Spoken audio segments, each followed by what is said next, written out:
एक गांव में दो भाई रहते थे। एक का नाम अर्जुन और दूसरे का नाम राहुल था। अर्जुन बहुत ही होशियार और समझदार था, लेकिन वह पढ़ाई में बिल्कुल रुचि नहीं रखता था। वह खेल कूद में माहिर था और अपना सारा समय खेल कूद में ही निकालता था। उसका मानना था खेल और शारीरिक श्रम ही जीवन के सबसे महत्वपूर्ण है, जबकि पढ़ाई उसे व्यर्थ लगती थी। अर्जुन का एक बड़ा भाई था।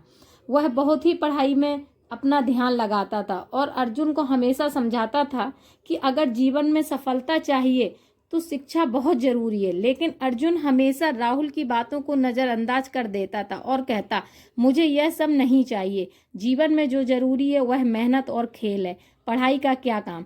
एक दिन गांव में एक बड़ा मेले का आयोजन हुआ। वहां पर बहुत सारे विद्वान लोग आए। उन्होंने सभी गांव वालों से कहा कि वह किसी भी व्यक्ति के सवाल का जवाब दे सकते हैं, लेकिन इसके लिए उस व्यक्ति को पहले शिक्षा का ज्ञान का महत्व को समझाना होगा। अर्जुन ने सोचा, यह बाबा भी कैसे अजीब व्यक्ति है। मैं तो सोचता था कि ये सब बड़ों की किताबें बातें करेंगे।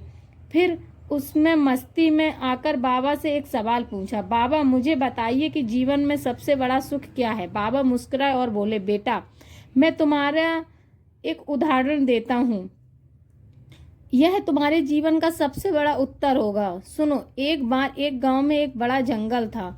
उस समय एक बहुत बड़ा और विशाल पेड़ था। पेड़ के नीचे एक छोटा सा पौधा उग रहा था, जो समय के साथ बड़ा हो रहा था। उस पौधे को देखने के बाद हर कोई आश्चर्यचकित था। लोग उसे देखकर कहते थे, यह पेड़ बहुत ऊंचा होगा और उसका आकार बहुत विशाल होगा। लेकिन कुछ समय बाद उस पौधे की सारी पत्तियां सूखने लगीं और वह मुरझा गया।